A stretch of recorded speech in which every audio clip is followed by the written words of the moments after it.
Chapter 3 quality by John Galsworthy. ये story जो है, ये स्टोरी नैरेटर जो है वो, जो राइटर है और narrator is basically the same person. और ये कहानी थोड़ा ऑटोबायोग्राफी जैसा है, जहाँ पर कि राइटर ने अपना खुद का लाइफ एक्सपीरियंस को हमारे साथ शेयर किया है। उनका एक बहुत पुराना शॉपकीपर था जिनसे बहुत जान पहचान था, and he used to sell shoes. ठीक है, राइटर नहीं, राइटर जिस दुकान में जाता था शू खरीदने के लिए, उनके साथ राइटर का बहुत अच्छा रिलेशन बन गया था। और ये स्टोरी उस शॉपकीपर के बारे में, उस शॉपकीपर का लाइफ जर्नी के बारे में है, जिससे नैरेटर ये हमें दिखाने का कोशिश कर रहा है कि किस तरह से इंडस्ट्रियलाइजेशन ने छोटे मोटे शॉपकीपर के बिजनेस को एकदम ख़त्म कर दिया, और हम भी एज अ कंज्यूमर क्वालिटी पे ज़्यादा कॉन्सेंट्रेट नहीं करके मार्केटिंग पे ज़्यादा अब कॉन्सेंट्रेट करने लगे हैं। ठीक है, अब पढ़ते हैं स्टोरी में क्या है।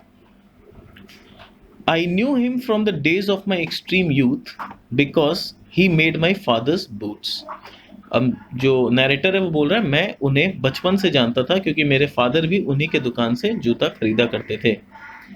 इन habituating with his elder brother, two little shops let into one.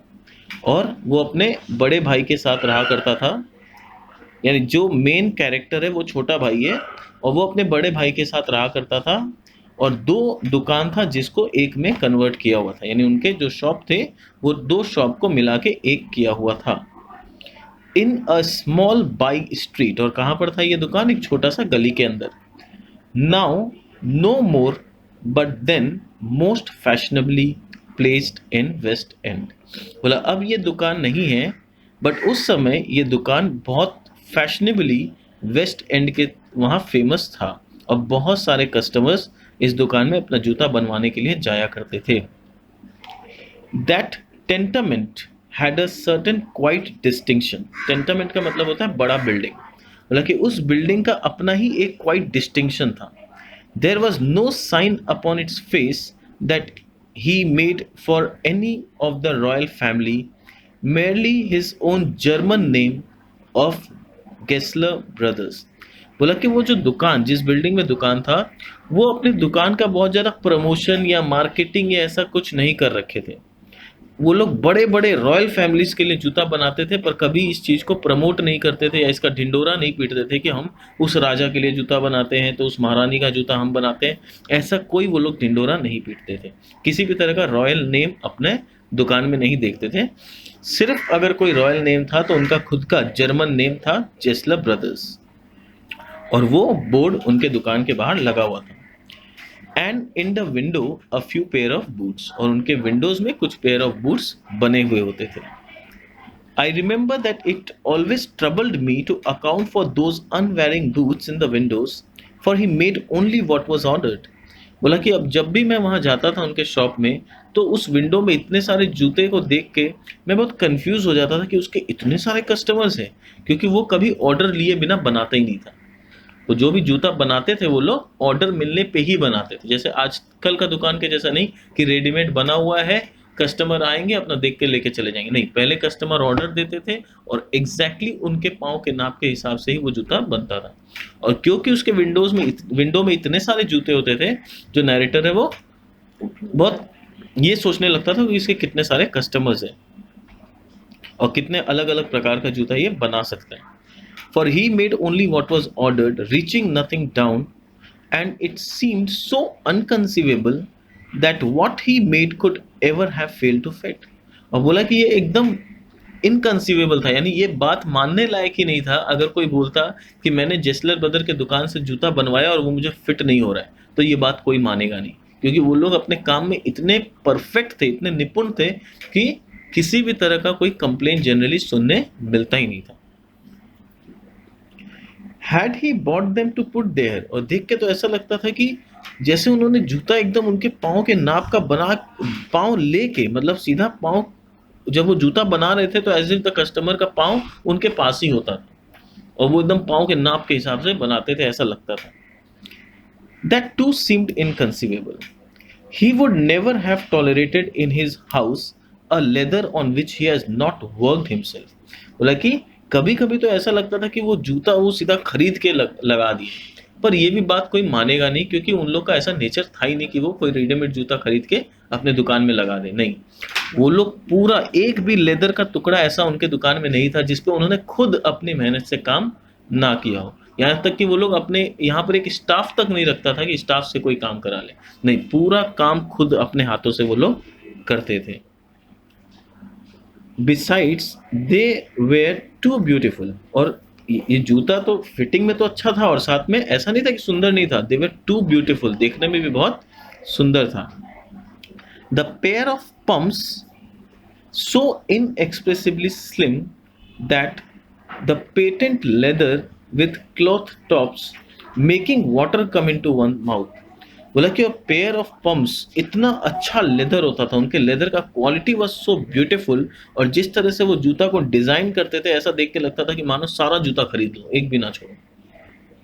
The tall brown riding boots with marvellous सूटी glow as if though new they had been worn 100 years। बोला कि एक टॉल ब्राउन राइडिंग बूट था, उसको कितने सालों तक पहनने के बाद भी उसका चमक ऐसा था जैसे अभी नया नया खरीदा हो। Those pairs could only have been made by one who saw before him the soul of the boot। बोला कि वैसा जूता सिर्फ वही इंसान बना सकता है जो जूता के अंदर जूता का आत्मा को डाल सके। बोला कि वो अपना आत्मा से जूता बनाता था, और इतना अच्छा बनाता था एज इफ वो जूता में जान फूंक दे, इतना उनका क्वालिटी था। ऐसा हर कोई नहीं बना सकता जूता। So truly were they prototypes incarnating the very spirit of फुटगियर।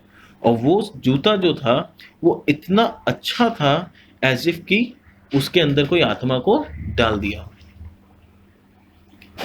These thoughts of course came to me later, though even when I was promoted to him at the age of perhaps 14, some inkling haunted me of the dignity of himself and the brother। बोला वैसे तो maturity वाला सोच मुझे बाद में आया। मैं पहली बार उनके दुकान में अकेला तब गया था जब मैं 14 ईयर्स का था। कि जब मैं 14 ईयर्स का था तब मैं पहली बार उनके दुकान पे गया था, पर उसके पहले से उनके दुकान को लेके और उन दोनों भाइयों के पर्सनैलिटी को लेके कहीं ना कहीं मेरे मन में एक डिग्निटी, एक रेस्पेक्ट था उनके लिए। क्यों था ये मुझे पहले नहीं पता था, पहले तो मैं बहुत इमेच्योर था। बाद में जाके मुझे जब उनके बारे में पता चला तो वो इज्जत और भी ज़्यादा बढ़ गया। बट पहले से जब नहीं जानता था तब भी से भी मेरे मन में थोड़ा बहुत उनके लिए रिस्पेक्ट था।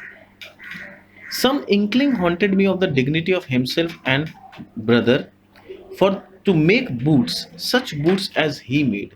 क्योंकि जिस प्रकार का बूट वो लोग बनाते थे, seem to me then and still seems to me mysterious and wonderful.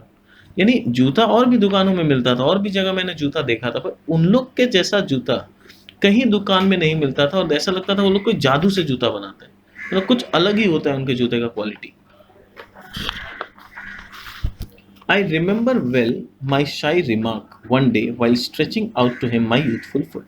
अब वो एक दिन का इंसिडेंट बता रहे हैं, अभी तक तो जनरल इंट्रोडक्शन था, now he is coming to an incident कि एक दिन क्या हुआ।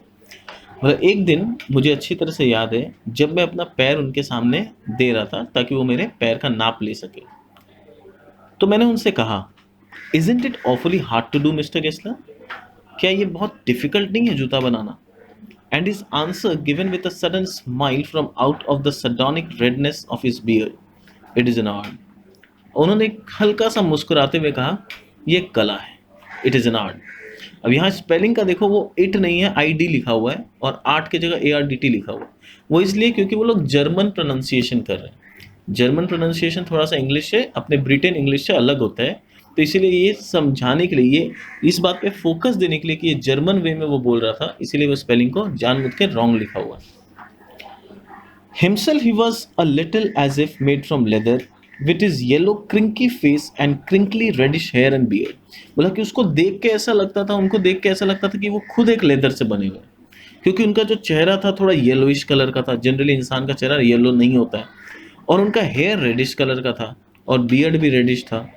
And neat fold slanting down his cheeks to the corner of the mouth. और जो नीट फोल्ड्स यानी उनके बियर्ड का जो नीट फोल्ड था वो चिक्स से होते हुए पूरे माउथ तक नीचे आता था। And his guttural and one toned voice, और उनका जो हार्श मतलब एक दबा हुआ सा भारी सा आवाज। For leather is a sardonic substance, क्योंकि लेदर खुद भी एक सार्डोनिक सब्सटेंस है। And stiff and slow of purpose. Stiff and slow of purpose मतलब लेदर बहुत स्टिफ होता है और लेदर पे काम करना हड़बड़ी में नहीं होता, इट्स अ स्लो प्रोसेस। और उसी तरह से जैसा एक लेदर का कैरेक्टर होता है वही कैरेक्टर इनका खुद का था। इनके पास अगर आप जूता का ऑर्डर देने जाओ तो ये मत सोचो कि 2-3 दिन में जूता मिल जाएगा। इनका काम भी बहुत स्लो होता था पर बहुत अच्छा होता था। तो इसीलिए बोल रहे जिस तरह से लेदर पे काम करना है तो आपको स्लोली स्लोली करना पड़ता है, बड़े आराम से बड़े प्यार से। उसी तरह से इनका पूरा कैरेक्टर और इनका काम करने का तरीका भी लेदर के जैसा ही था। And that was the character of his face, और उनके फेस का भी ऐसा ही कैरेक्टर था। सेव दैट हिज आईज, उनके आईज के अलावा पूरा फेस ऐसा ही था जैसे लेदर से बना हो। विच वेर ग्रे ब्लू, यानी उनका आईज जो था वो ग्रे एंड ब्लू कलर का था। had in them the simple gravity of one secretly possessed by the ideal, और उनके आंखों में एक अजीब सा गहराई था जिससे लगता था कि वो कितने नॉलेजेबल या कितने इंटेलिजेंट पर्सन है। His elder brother was so very like him, और उनका जो बड़ा भाई था वो भी इसी इन्हीं की तरह था। दो वाटरी, वाटरी मतलब थोड़ा पतला था इनसे, पेलर इन एवरी वे, उनके चेहरा में जो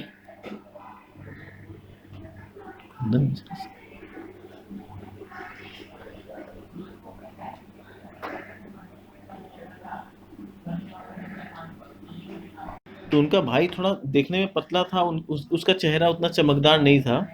with a great industry that sometimes in early days I was not quite sure of him until the interview was over.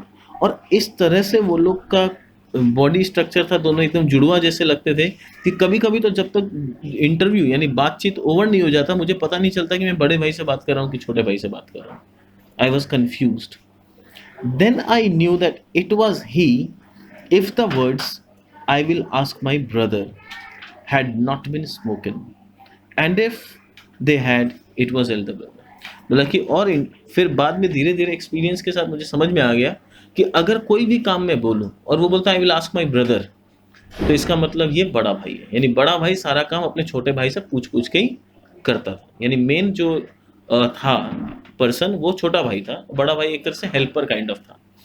तो बड़ा भाई हमेशा जब भी कुछ डिसीजन लेना होता था बोलता मैं अपने भाई से पूछ के बताऊंगा, और अगर ये बात नहीं होता, अगर बात हो गया और ऐसा नहीं आया कि मैं भाई से पूछ के बताऊंगा, तो नरेटर समझ जाता है कि एक छोटा भाई खुद है, छोटा भाई बड़ा भाई से नहीं पूछता था। When one grew old and wild and ran up bills, one somehow never ran up them with Gessler brothers. It would not have seemed becoming to go in there and stretch out one's foot to the blue iron spectacled glance, owing him for more than say 2 pairs, just the comfortable reassurance that one was still his client. अब वो बोल रहा है कि जैसे जैसे हम लोग बड़े होते जाते हैं हर चीज़ का बिल लंबा होते जाता है ना, खर्चा बढ़ते जाता है। बट जब आप गेस्लर ब्रदर्स के साथ बिजनेस करते हो या आप गेस्लर ब्रदर के दुकान से सामान लेते हो तो इस बात का आपको टेंशन नहीं होता।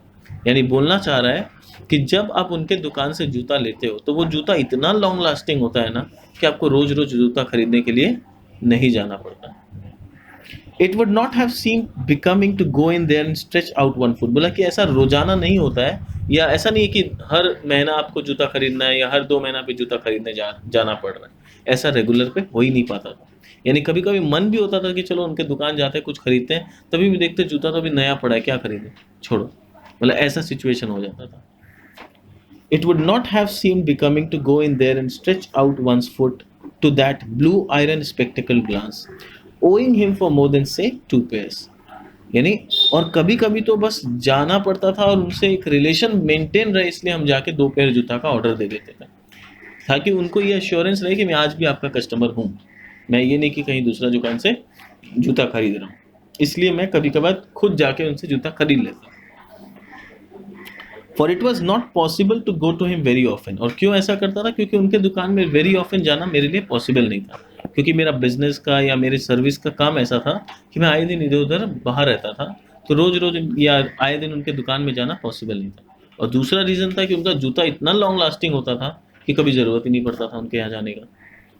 His boots lasted terribly having something beyond the temporary, उनका बूट बहुत लास्टिंग करता था, ऐसा लगता था कि वो जूता कुछ अजीब ही है, मतलब नॉर्मल जूता के जैसा नहीं है। Some as it were essence of boot stitched in them, और ऐसा लगता था कि एकदम जूता का आत्मा डाल के एकदम ऐसा जूता बनाया कि ये जूता कभी खराब होगा ही नहीं। One went in not as into most shops, in mood of please serve me and let me go. बोला कि आप जब गेस्लर ब्रदर के दुकान में जाते हो तो आप नॉर्मल बाकी दुकान की तरह नहीं जा सकते। यानी अगर आप बाकी दुकान में जाते हो तो आपका ऑब्जेक्टिव या इंटेंशन कैसा होता है, फटाफट सामान ले और जाए। पर आपको जेस्लर ब्रदर के दुकान में जाना है और इस मेंटेलिटी से आप जाओगे तो फॉरगेट इट। उनके यहाँ आपको जाना है तो टाइम लेके जाना होगा, क्योंकि वो लोग काम बहुत धीरे धीरे आराम से करते हैं, हड़बड़ी में काम नहीं होता उनसे। बट रेस्टफुली, यानी वहाँ पर आप जाओ तो आराम, एकदम जैसे होटल में थोड़ा रिलैक्स करने जाते हैं वैसे आपको जाना पड़ेगा। As one enters a church, जिस तरह आप चर्च में आराम से शांत दिमाग से जाते हो। And sitting on a single wooden chair, एक सिंगल वुडन चेयर है, वहाँ पर आप बैठ जाओ। Waited for there was never anybody there, क्योंकि दुकान के काउंटर पे कभी कोई नहीं होता। ठीक है, आपको वहाँ जाके बैठना होगा, फिर ऊपर जो लोग काम कर रहे हैं, जैसे ऊपर में कुछ लोग काम कर रहे हैं, वो नीचे झुक के देखेगा हाँ कोई है, तो बोले हाँ सर, अच्छा ठीक है बैठिए मैं आ रहा हूँ, ऐसा कंडीशन था।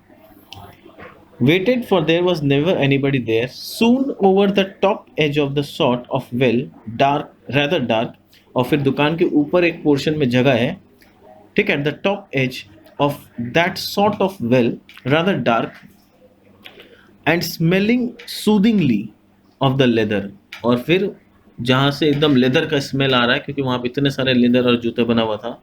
Which form the shop there would be seen a face, और वो भी शॉप का एक हिस्सा था जहाँ पर ऊपर बैठ के वो लोग काम करते थे, और वहाँ से फिर आपको धीरे से एक चेहरा नीचे की तरफ झुकते हुए नजर आएगा।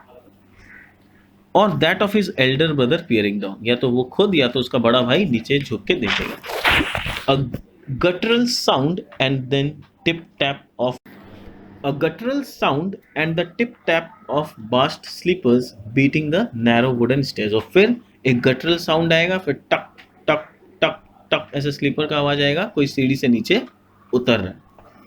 and he would stand before one without coat, a little bent, बिना कोट पहने हुए वो आपके सामने आके खड़े हो जाएंगे। a little bent यानी थोड़ा झुका हुआ। in leather apron, और उनका जो कपड़ा था वो भी लेदर का बना हुआ, ठीक है, उनका कोट तो था नहीं, जो एप्रन वो पहना था वो भी लेदर का था। विथ स्लीव्स टर्न्ड बैक, और उनका जो स्लीव्स था रोल फोल्ड होके रखा हुआ था।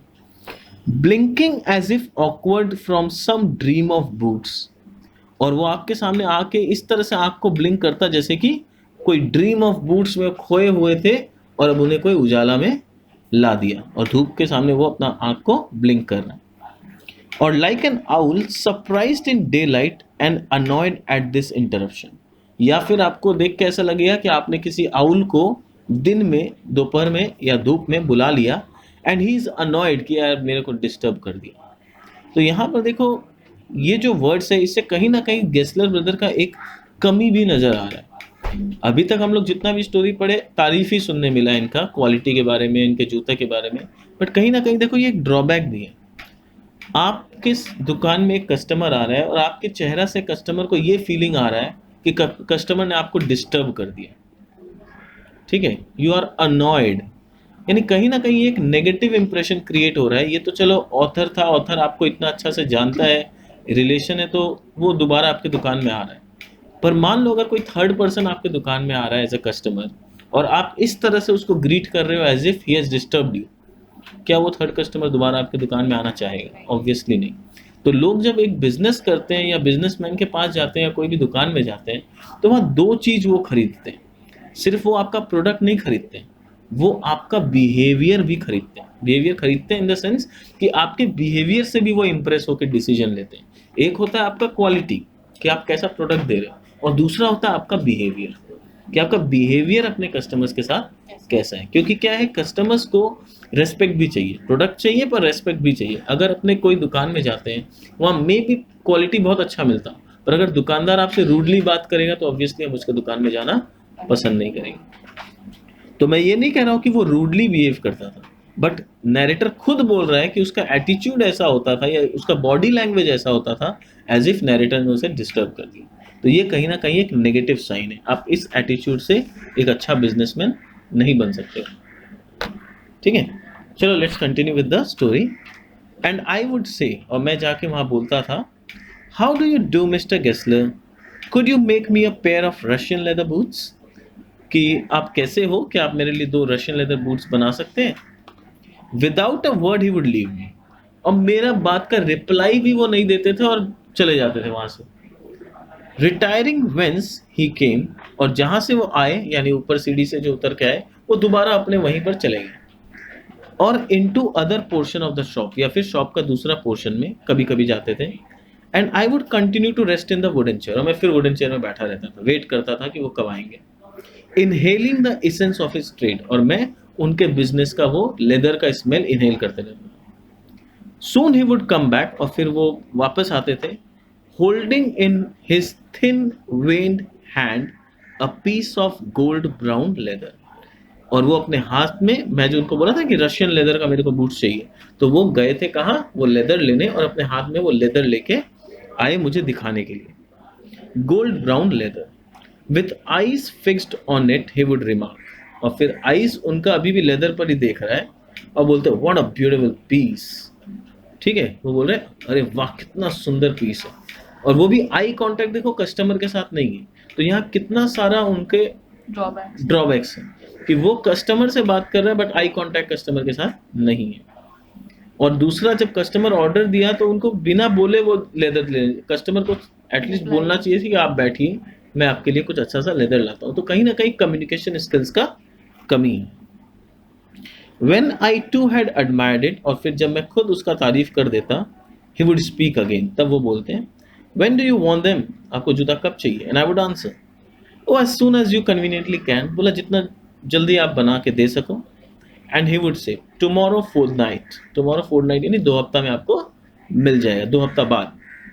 और if he were his elder brother, और अगर बड़ा भाई होता तो I will ask my brother, यानी छोटा भाई होता तो बोल देता आपको 2 हफ्ता में मिल जाएगा, और अगर बड़ा भाई है तो वो बोलता मैं अपने छोटे भाई से पूछ के बताता हूँ। Then I would murmur thank you, good morning mister Gessler, good morning he would reply, still looking at the leather in his hand. वो बात भी कर रहा है पर उसका नजर कहाँ है, लेदर पे। यानी कहीं ना कहीं हम ये बोल सकते हैं he was a very good craftsman but they were not very good businessman, क्योंकि बिजनेसमैन होना और एक क्राफ्टमैन होना आर 2 डिफरेंट क्वालिटीज। तो इन लोगों में वो सारा गुण है जो कि एक अच्छे क्राफ्टमैन में होना चाहिए, पर एक बिजनेसमैन वाला गुण कहीं ना कहीं मिसिंग है, वो स्किल्स मिसिंग है। And as I move to door, और फिर जैसे मैं डोर के तरफ जाता, I would hear the tip tap of his bast slippers restoring him up the stairs to the dream of boots. और फिर मैं देखता कि ठीक है, तो फिर बोल रहा है कि जैसे ही मैं दरवाजे की तरफ मुड़ता, मैं सुनता I would hear the tip tap of his blast slippers restoring him up the stairs, वो दोबारा स्टेयर्स की तरफ चढ़ रहे हैं, to his dream of boots, और वही फिर अपने बूट की दुनिया में वो चले जाते हैं। बट अब ये दूसरा सर्कमस्टेंसेस बोल रहे हैं, but if it were some new kind of foot gear that he had not yet made me, पर अगर कभी वो देख लेते कि मैं एक ऐसा जूता पहन के उनके दुकान में गया हूं जो उनके दुकान से बनाया हुआ नहीं है, किसी बाहर दुकान से खरीदा हुआ है, that he had not made me, then indeed he was observe ceremony, तो बहुत देर तक गौर से मेरे जूते को देखते रहते, divesting me of my boot and holding it long in his hand, और बहुत देर तक वो जूता को पकड़ के देखते रहते, looking at with eyes at once critical and loving, और फिर वो ऐसे देखते उस जूता को जैसे उसमें कुछ ना कुछ बुराई ढूंढ रहे, क्रिटिकल व्यू से देखते, as if recalling the glow with which he had created. ठीक है, तो वो बोल रहे हैं कि if it were some new kind of foot gear that he had not yet made me, यानी उन्होंने वो जूता मेरे लिए नहीं बनाया, then indeed he would observe ceremony, तो वो ध्यान से देखते रहते, divesting me of my boot, वो मेरे पैर से वो जूता निकाल लेते, and holding it long in his hand, बहुत देर तक वो जूता को अपने हाथ में पकड़ के रखते, looking at it with the eyes at once critical and loving, as if recalling the glow with which he had created it, और फिर वो रिकॉल करते रहते कि कितना मेहनत से ये जूता बना होगा, and rebuking the way in which one had disorganised his masterpiece, और रिब्यूक करते कि मैंने कितना मेहनत से जूता बना के दिया था और तुमने इस जूता का क्या हाल कर दिया। ठीक है, then placing my foot on a piece of paper, फिर मेरे फुट में वो पेपर पे अपना मेरा फुट रखते, and he would 2 or 3 times tickle the outer edges with a pencil and pass his nervous fingers over my toes। यानी मेरा जूता का पूरा, मेरे पैर का पूरा साइज लेते, और टोज के पास जब वो बना रहे होते तो उनका हाथ थोड़ा शेक करता, नर्वस होता, feeling himself into the heart of my requirement. और इतना गौर से मेरे पैर का नाप लेते हैं, एज इफ वो मेरे दिल में कैसा जूता चाहिए उसको अपलोड कर रहे हैं अपने दिमाग। इट्स समथिंग लाइक दिस, कि he was feeling into the heart of my requirement, कि मुझे एग्जैक्टली कैसा जूता चाहिए।